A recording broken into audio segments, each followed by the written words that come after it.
चौक मधुबनी।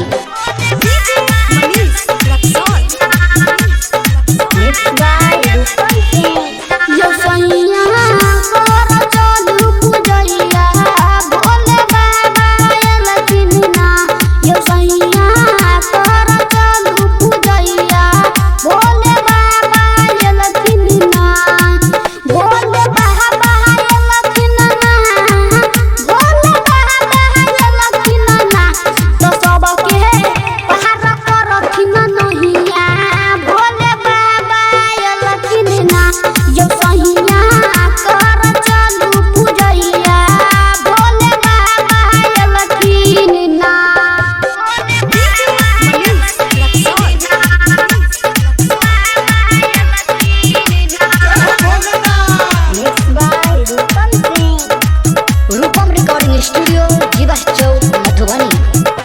तजे क्यों लई छे हुन करना ओ कर बोलै छे बिगड़ल काम यो पिया जी बोलै छे बिगड़ल काम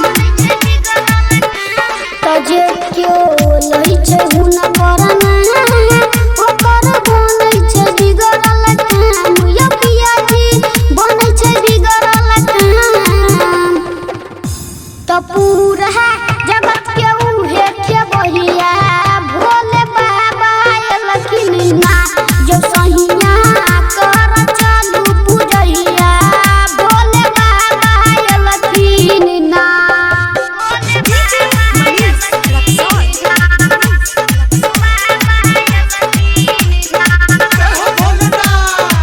सिंगिंग बाय सुभाष कुमार।